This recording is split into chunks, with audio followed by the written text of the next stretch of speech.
I don't know. And we're here. And we're here.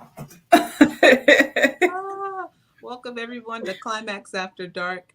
Um, we are live and we are ready to talk. I have here tonight with me my wonderful friend, Rebecca Force, here to talk to us about the taboo of sex in media and the taboo branding of sex. So, Rebecca, thank you for joining us today. You have so many accolades. Thank you. So Thank you many. for having me. I'm excited that you're able to join us. You have so many titles, so many accolades. You have so much experience in media and branding and art. And so just to have you here with me tonight to talk about this topic, I'm really excited and I'm also really grateful. Well, I appreciate you. We have been friends since before we had any accolades or any degrees. So I'm grateful to be here. I'm grateful to go along this journey with you, and it's a joy. So thank you for having me. I'm going to pivot really quickly off topic because you said this to me a long time ago. You said to me, this is before we had any accolades, any titles, and I was talking about someone famous, and I was saying they just seem to know famous people after famous person after famous person. They just seem to have a lot of famous friends. And you said, "Oh, you will too. Yeah. You will too. It'll be time, and it'll be you getting to know people and you getting, experience, but you will too." Girl, we there. It's crazy. I never think about it like that. Yeah. I never think about it like that, but it's so gradual.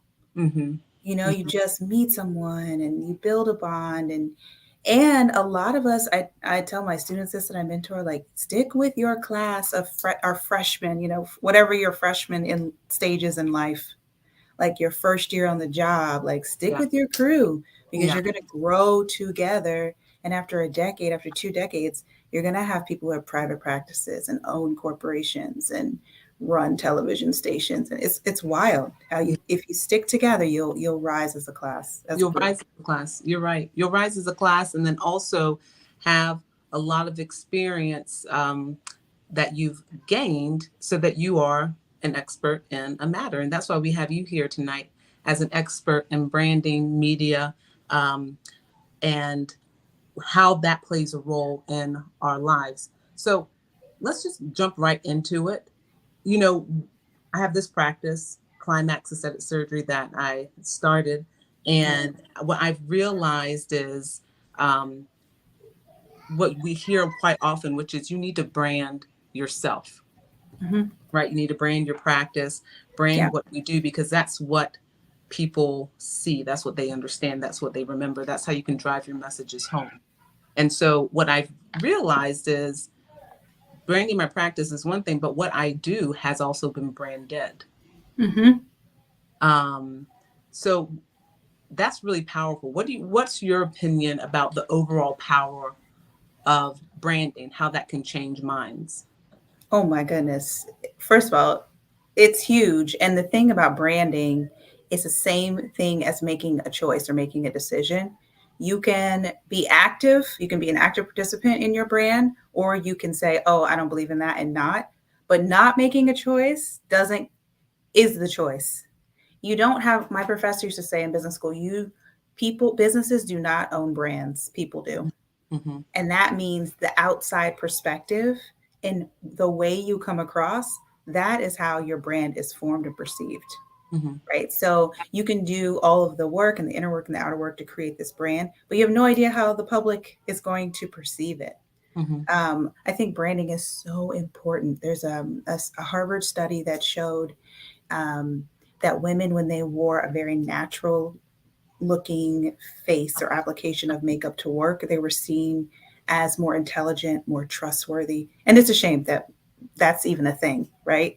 To put that out there. But it is a part of a brand to have this approachable, confident look as a part of creating an authoritative presence, expertise, and that translates into people trusting you and valuing your opinion. Mm-hmm. Um, and you're right. That I mean, that is sad that's what happens, right? But it's also what we're drawn to, because like in my line of work, we talk about um, libido, of course, a lot, and what draws you in Right. to have desire for a person. Hmm. A lot of that is the physical. Yes. That's what we're first drawn to. So, I mean, I totally understand it. And I totally understand how, like, it can be something that is so influential in making decisions, because it can help you decide whether you stay with a partner, with whether you're going to be with a person or not, right? Oh my gosh, how many times in the past have people stayed in a relationship or stayed dealing with some foolishness because the person is just so fine? Yeah. That is so fine. You know, because so don't judge a book by its cover, right? Hmm. But I'm telling you, it's true. Even in like how I decided for my beverage tonight, um, Hmm. a lot of it was by choice of how it appeared to be, what the packaging was like. You know Let's how. see the packaging. What are you drinking? Okay, well, so I am drinking. I, I love a wine. Yes, I Red. know. Red is my favorite. I Well, do. that's why I have this in honor of you this evening. And I kept the color. I kept Hmm. the color, but I changed the content. Okay. I did. So many of you that know me know that I have been on my adaptogen train for a while for many parts of my body, but that also comes with what I consume.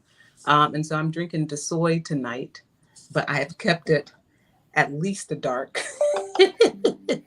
Though, In the glass, in the wine glass. Cheers. Cheers.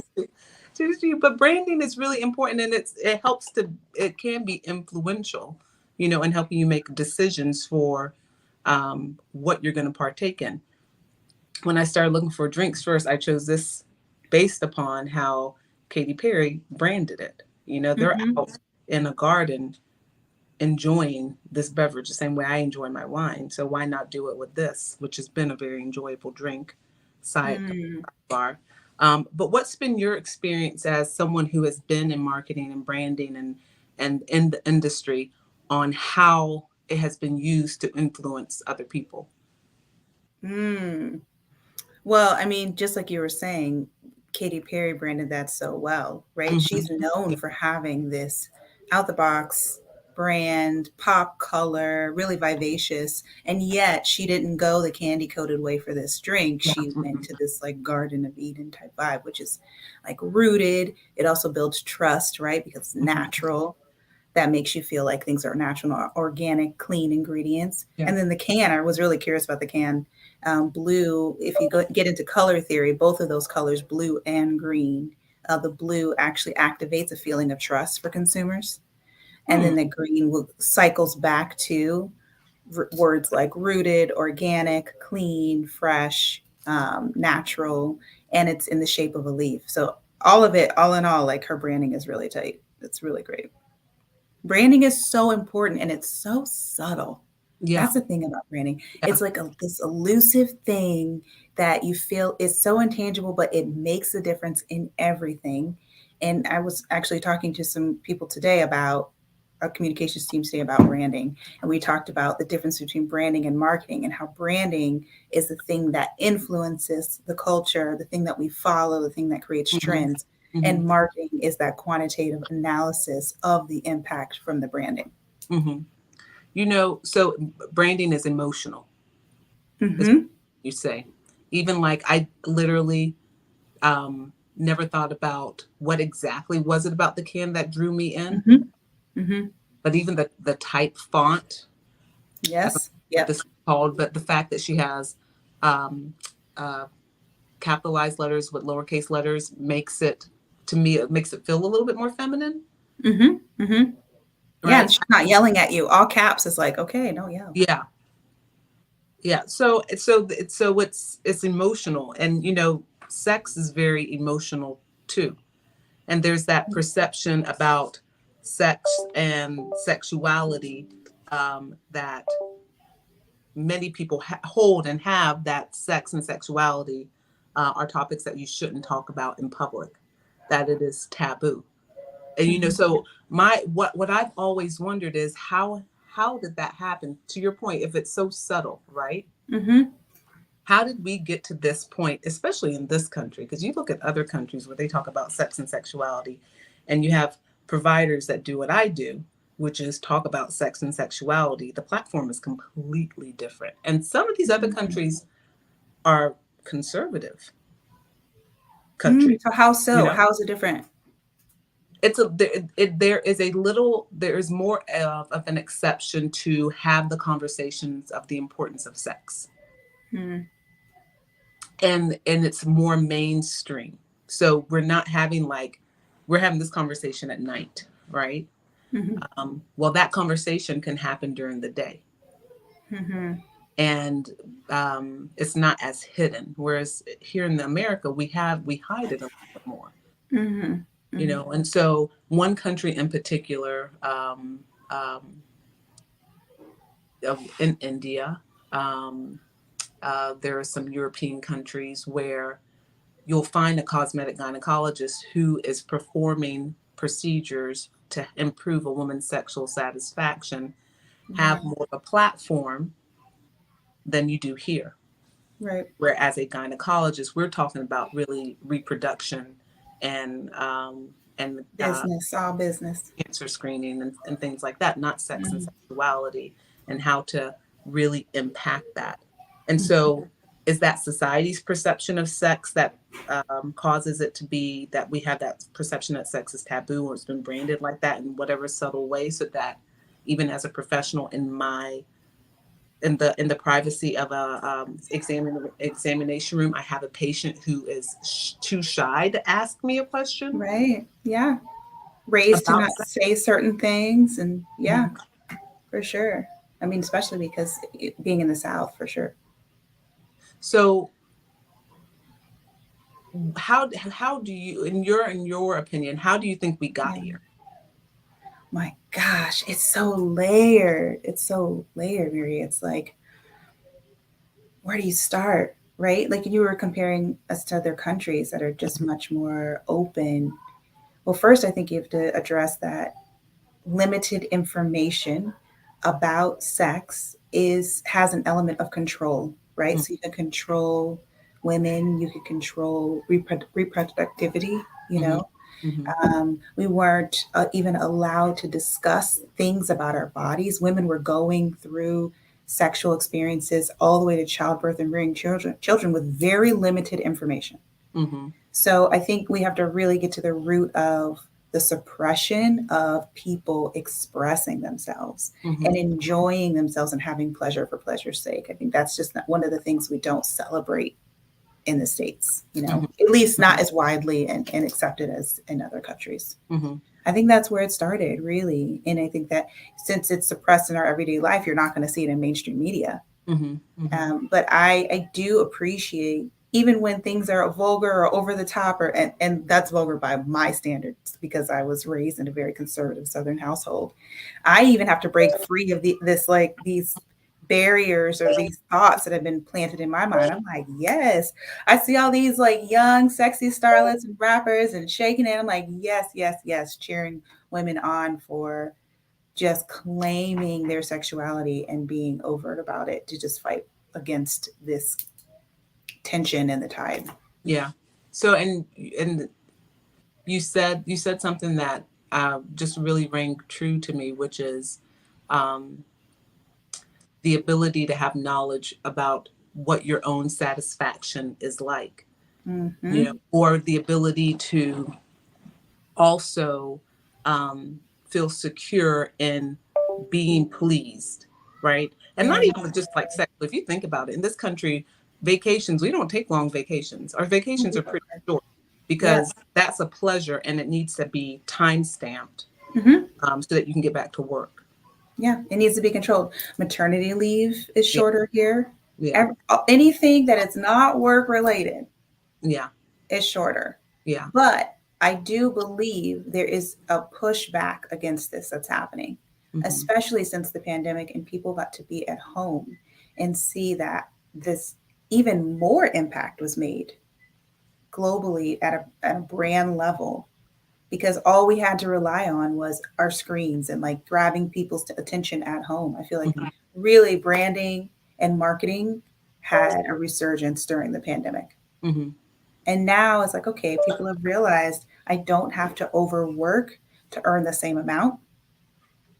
And I want to tap into finding myself and finding what brings me joy and what brings me pleasure. Mhm. So with that pushback, right?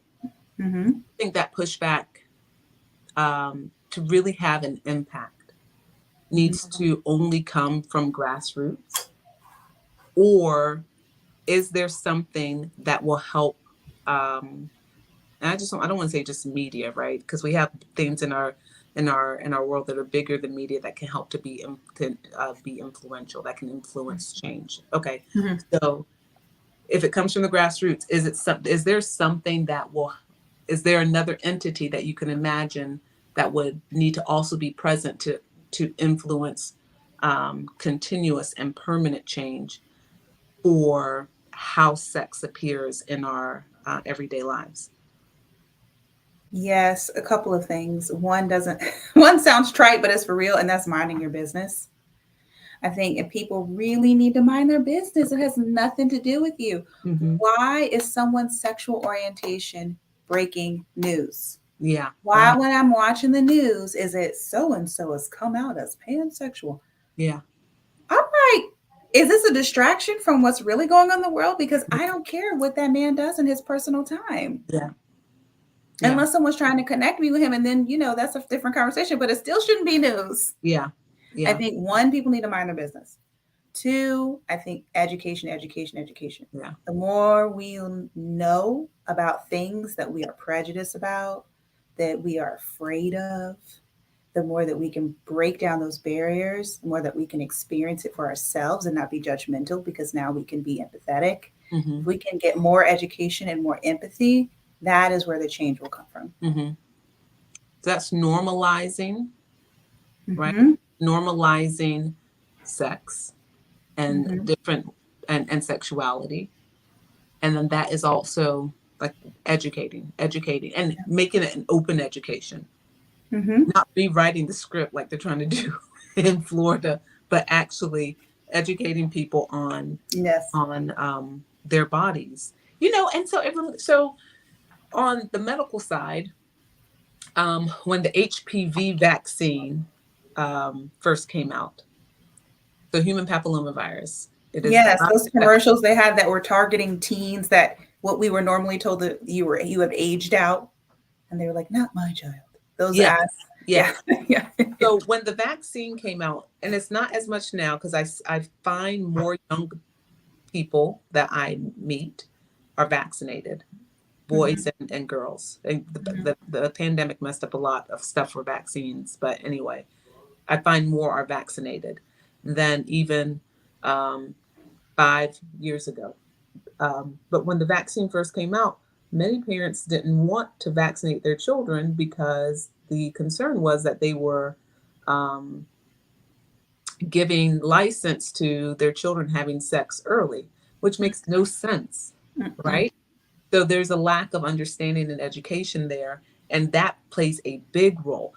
Um, um, the makers of the Gardasil vaccine, Mhm. um, Merck, they tried really hard, and I think they have done a great job in branding the product as a cancer preventative medication. And they had to, right? They had to really do that, especially in this country, because people were trying to tie it to that negative connotation of taboo of sex. And that's Right, dangerous. it That's is. so And dangerous. is it a problem? Even if it was tied to sex, why is that a problem? Yes. Yeah. Yeah. Why do we now? Why do we have to take it? Why do we have to take it to cancer, tying it to cancer for it to be taken seriously? For it to be taken seriously, because the prevention of the virus can do so much more than Mhm. just prevent cancer, which is a big thing that it does, but it can prevent warts, right? Who wants to have the appearance on an issue with genital warts? So, Mhm. not to get too technical about it, but we have to be careful in this country how we allow ourselves to, uh, um, truly be brainwashed if you really think about it. Mhm. and have our emotions tied in a negative way. There has to be like some level of like individual thought. And I really like what you said about minding your business, but it's Yeah. also allowing people to be themselves and allowing truth to be told, and science to be considered as fact, not as like bad fiction. Uh, Right. Or suggestion. I think it is shocking how many people want to argue with science. yeah. And do you think that there is a role that, because right now popular culture, and if you're believing like more recent political rhetoric on some Mhm. sides, there's a lot of negative things that's being saying about media and popular culture. Do you think that there is a role in both entities perpetuating this negative branding? Because for me, and not to continue this point too long, but for Yeah. me, the negative perpetuation and branding really comes from um, um, religion, you know, Mhm. but there has to be something else that's perpetuating that. Oh, that's a rabbit hole. Yeah. That's a rabbit hole and another conversation. I have some ideas, but I think that's a rabbit hole for sure. That's really hard. That's a really hard question to answer briefly. It just keeps ringing in my mind. I don't mean mind your business to be trite at all. I mean, I Mhm. truly mean um, the word agency comes to mind, Mhm. just letting people have agency over their own bodies, their Mhm. own time, their own privacy Mhm. is really, really important. But I know what you're saying, and I don't, on both sides. And I guess the way I could sum it up is, I'm very close with my mother, and I always say my mother is 98% of the time. Mhm. But I don't like when she's right. Mhm. And it took me to being a certain grown age that I am to realize that she's not wrong when I disagree. There's more than one way to be right. Yeah. And I think if both sides or all the political groups could understand that sometimes there isn't a right and a wrong, maybe there's more than one right. And Yes. we could find a way to kind of merge these right ideas together. Yeah. Well, it's kind of like allowing an open society to be there, and the word "open" does not have to be negative. It doesn't have to mean without rule or without law. It can also mean tolerance. I am a Christian. I profess my faith in Christ wholeheartedly. I'd be the one. I'm standing on that word and on Mhm. that belief. But at the same time, I believe sex is okay, right? And so, that rabbit hole is something that you can dive there. It's very deep, and I can have many conversations with other We believers. can. I'm trying not to go down there, man. You're Well, trying to push me down in there. I'm trying to you know, tell you. and we can both bring the word out, right? We can both bring our leather Bibles out and both have truths in that, right? And Yes. our interpretations Yes. of what those truths are. I believe sex is a gift from God, you know, and it's to be used for pleasure, procreation, definitely, but it was meant to be pleasurable. And I feel like there are many references, not feel, I've read many references in the Bible that justify that belief. And in the Mhm. same way, to your point, there's someone else that's going to come with their own truth. We should be able to have the same tolerance so We that, should for sure be able to listen to one another. exactly. 100%. I mean, I love Jesus through and through, but I know that I have also run into very challenging conversations with other Christians, and I'm glad that you used the word religion, Yeah, because religion and a walking spiritual relationship with Christ are two different things. yeah, yeah, I think that sometimes religion is tied to elements of control that when they originated were during a time that people felt like they were protecting yeah, people that didn't need that don't need protection today. Yeah. right? You know, women are very capable. We are grateful. I mean, there was a time when we weren't allowed to read. You know, Yeah. we weren't given the right to vote. I think so. It's hard to change the mindset of thinking that though it has evolved, is still rooted in that old school mindset. Well, I think you're right. And there are ways to break through. And to your point, grassroots efforts and individuals saying, I should be able to have agency over my body. I should be able to have agency over my mind. I should be able to have agency over the space in which I place myself, without fear of harm. Hmm. That voice needs to be loud and it needs to resound. And that's for this topic that we're talking about now. This has gotten very deep. I told you I didn't want to go in a rabbit hole. You pushed me. But it's for this topic that we're talking about now. It's For true. many other things too. It's Yeah. enough is enough. We are pushing ourselves towards an end where it's going to be hard to come back from if we divide so much and we judge so much. We're Mhm. pushing ourselves towards an end where I don't know, how you rebound. I don't know what's going to happen next either. And, you know, when I watch and I consume a lot of social media content, I'm telling you, more than the posts, life is in the comments. Mm, You deep dive the way people think and the way they talk to one another. I mean, the post is literally just the bell ringing. And then it's like everybody jumps in the ring and they are just going at it in the comments. And I am shocked at how some people think.